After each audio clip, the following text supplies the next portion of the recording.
Certains pays de l'Europe envahis par des milliers de migrants. Merci Madame, Monsieur de vous joindre à nous. L'institution de l'opposition démocratique a organisé hier à Nouakchott un forum sous le thème « Le pouvoir et l'opposition dans un état de droit ».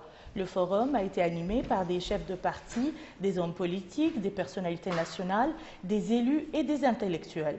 Les intervenants ont enrichi les débats à travers différentes interventions portant sur ce thème. Le chef de file de l'opposition démocratique, M. Hassan Ould Mohamed, a dans un mot pour la circonstance indiqué que le choix de ce thème vise à favoriser une discussion politique consciente et à contribuer à mettre en œuvre une nouvelle approche fondée dans son esprit sur les exigences de la cohabitation dans un état de droit.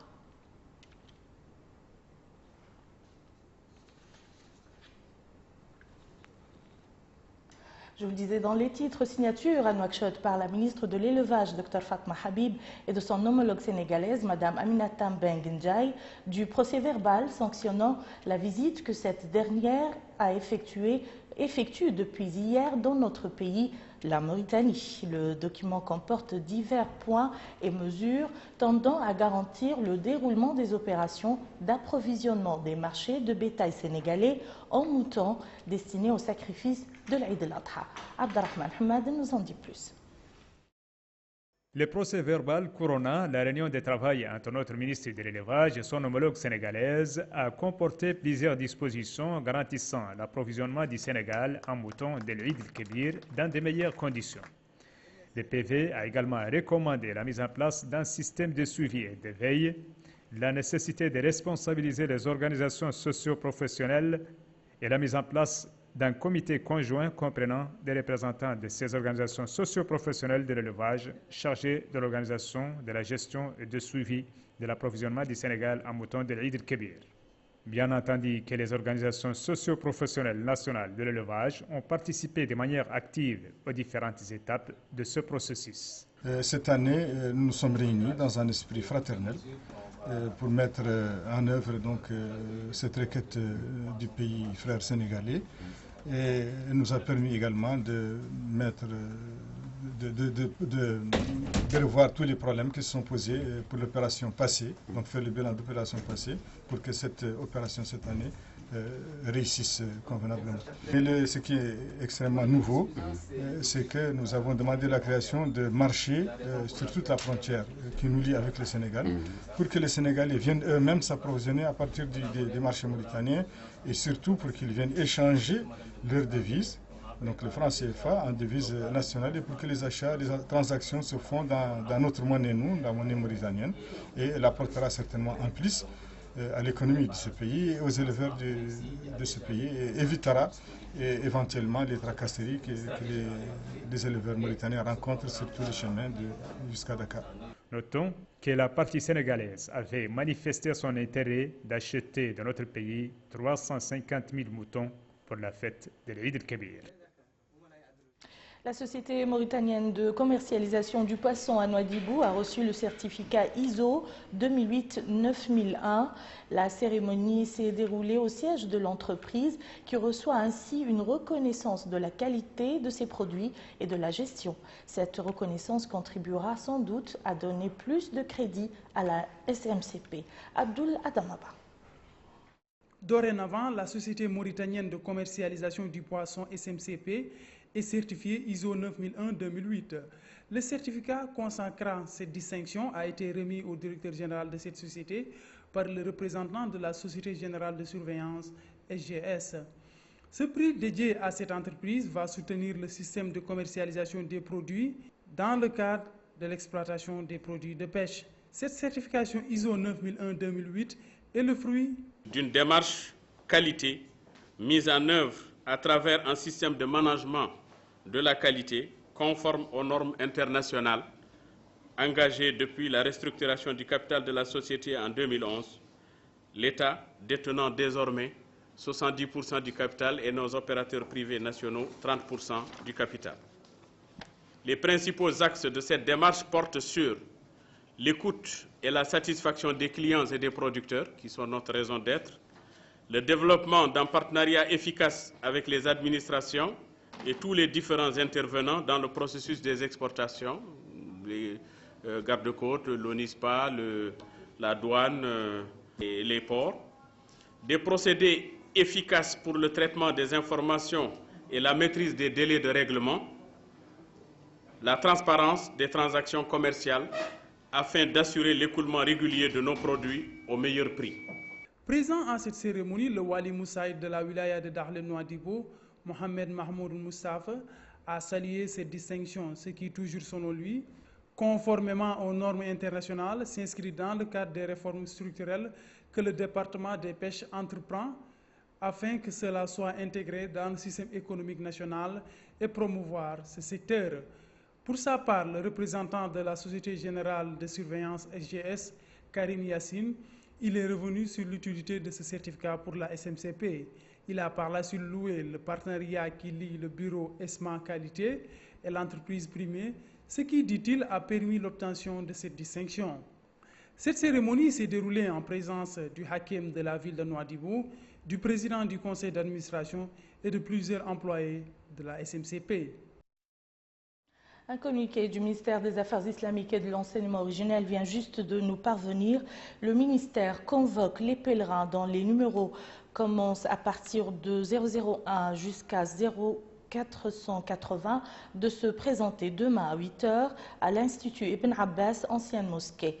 Le deuxième contingent dont les numéros commencent à partir de 0481 jusqu'à 0970 doit se présenter à 15 h au même endroit.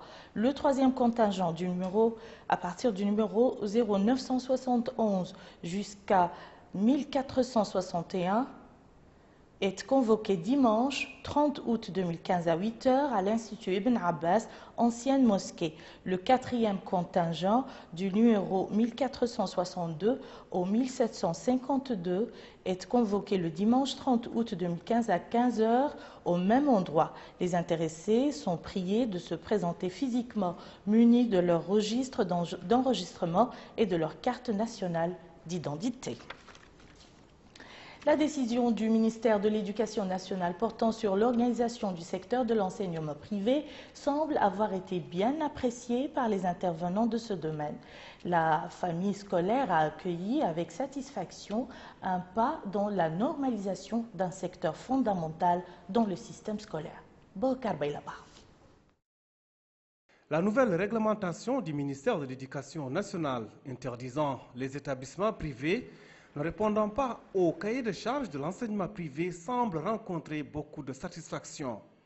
Une réglementation indiquant que tous les établissements qui dispensent des cours, mais sans obtenir un agrément de l'État, seront fermés immédiatement, et cela avant le début de la rentrée scolaire 2015-2016. Cette mesure concerne aussi les écoles ayant obtenu l'autorisation, mais qui ne respectent pas les cahiers de charges de l'enseignement privé. Pour ce directeur d'école, la décision ministérielle est à saluer, expliquant qu'il a reçu hier un avis de fermer son établissement privé ouvert en 1988 à Sepra. Il estime que l'enseignement est un domaine aussi sensible pour être laissé entre les mains des incompétents. Et dans le milieu du corps professoral, la réglementation ministérielle a également reçu beaucoup d'adhésions, comme cet enseignant qui affirme que l'enseignement privé fonctionne dans le désordre et le laisser-aller, donnant l'exemple des écoles privées dispensant des cours dans des bâtiments délabrés. D'autres estiment que beaucoup d'établissements privés manquent de professionnalisme et de qualité. Cet homme affirme qu'il a inscrit son enfant dans une école privée où il paye 5 000 ouguiya par mois, mais le niveau de son enfant laisse toujours à désirer. Voilà autant de raisons ayant motivé cette réglementation, une réglementation destinée à débarrasser de toutes les formes de pesanteur et tares liées à des facteurs endogènes et exogènes à l'origine du fonctionnement dans l'enseignement privé. Pour plus de précisions sur la question de l'enseignement privé, nous recevons pour vous sur ce plateau le directeur de l'enseignement privé au ministère de l'Éducation nationale, M. Mignard Oulbouna Mokhtar. Bonsoir, monsieur. Bonsoir.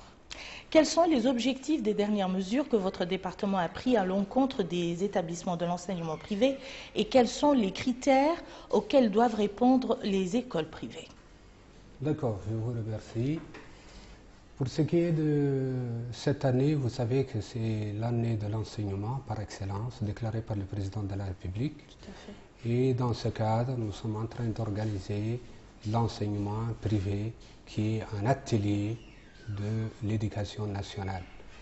Dans ce cadre, nous sommes en train d'organiser le secteur de l'enseignement privé qui vivait une pagaille totale et nous avons commencé par 2 inspections, une inspection administrative et une inspection pédagogique au cours de l'année 2015. Ceci a révélé qu'il y a des établissements qui ne disposent pas d'agrément et qui ne disposent de rien du tout, qui sèment le désordre et la pagaille, et il y a lieu de les fermer, conformément aux inspections effectuées par la direction de l'enseignement privé au cours de l'année 2015. Et quels sont les critères auxquels doivent répondre les écoles privées? Les écoles privées doivent répondre à beaucoup de critères et ils doivent se conformer à ce que l'on appelle au texte d'abord, puis au cahier de charges. En plus de cela, il y a un dossier à fournir au niveau de la direction. Les promoteurs de l'enseignement privé ont été avertis de ce cahier de charges et savent ce qu'ils doivent fournir au niveau de la direction. Monsieur le directeur, avez-vous des statistiques sur le nombre des écoles privées en Mauritanie? Absolument. L'inspection on a instauré une base de données qui a pu faire l'état de lieu de 519 établissements. 519 établissements, nous allons fermer actuellement environ 89 établissements pour cette année, en 2015, avant la rentrée scolaire. Et vous avez d'ailleurs le communiqué. Et nous demandons aux autres établissements de compléter leur dossier. Sinon, ils ne se conforment plus au cahier de charges et nous serons obligés de les fermer. Parce que nous voulons qu'ils puissent compléter leur dossier. Parce que nous voulons mettre fin à ces désordres et nous voulons organiser ce que l'on appelle le secteur de l'enseignement privé qui vit dans les désordres depuis un certain temps. Avez-vous un mot à adresser aux responsables des écoles privées? C'est l'occasion. Merci. Nous invitons les promoteurs de l'enseignement privé à se conformer au cahier de charges et à se conformer au texte et à compléter leur dossier avant les délais requis dans le communiqué qui a été diffusé plusieurs fois et qui figure actuellement sur le site du ministère de l'Éducation nationale. Nous les invitons à respecter les horaires, c'est-à-dire de ne plus ouvrir à n'importe quel moment et de ne plus fermer à n'importe quel moment, de se contenter de l'ouverture officielle, c'est-à-dire l'ouverture est prévue le 5 octobre, d'ouvrir leurs écoles au moment de l'ouverture des écoles publiques et de fermer avec les écoles publiques et de se contenter ou de respecter ce que l'on appelle le cahier de charges. D'accord. Merci beaucoup, monsieur le directeur, pour toutes ces explications. Je rappelle que monsieur Minyaroul Bonamortal est le directeur de l'enseignement privé au ministère de l'Éducation nationale. Merci beaucoup. Merci. Yad Alifal nous fait un tour de l'actualité internationale en bref et en images avant de clôturer ce journal. 71 personnes retrouvées asphyxiées dans un camion en Autriche, 52 personnes retrouvées noyées dans une cale de bateau, au moins 105 autres noyés également et des centaines portés disparus dans le naufrage de plusieurs bateaux de fortune au large de la Libye. Depuis le milieu de semaine, les drames liés à l'afflux massif de migrants à travers la Méditerranée ou par l'est de l'Europe se sont multipliés. Selon un dernier décompte du Haut Commissariat de l'ONU pour les réfugiés, ils ont été plus de 300 000 à atteindre l'Europe par la mer, un record absolu. Plus de 2500 y ont trouvé la mort, un bilan bien en deçà de la réalité, tant les opérations de secours sont compliquées. Les armées sud-coréennes et américaines ont achevé leur exercice annuel conjoint baptisé Ilchi Freedom. Cette manœuvre conjointe s'est déroulée 12 jours durant et a mobilisé environ 50 000 soldats sud-coréens et 30 000 soldats américains. L'exercice visait à renforcer la stabilité sur la péninsule coréenne et tester la posture de défense des deux armées dans un contexte de tension élevée entre les deux Corées. Plusieurs fusillades entre les armées indiennes et pakistanaises ont fait au moins 10 morts et une cinquantaine de blessés selon les responsables militaires des deux puissances nucléaires. Selon un communiqué de l'armée pakistanaise, 46 personnes, dont 22 femmes, ont été blessées du côté pakistanais de la frontière par des tirs indiens survenus dans la nuit. Les autorités indiennes avaient au début fait état de 3 civils morts et de 8 blessés de leur côté, mais elles ont plus tard précisé qu'un des blessés avait succombé à ces blessures, portant à 4 le nombre de morts indiens. Voilà qui met fin à ce journal. Je vous en rappelle les principales informations. Signature à Nouakchott du procès-verbal de la commission technique mauritano-sénégalaise chargée de préparer la fête de Eid el-Kabir.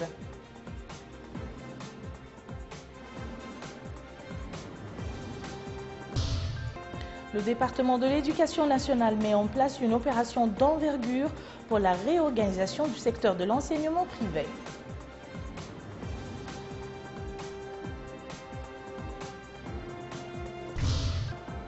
Certains pays de l'Europe envahis par des milliers de migrants.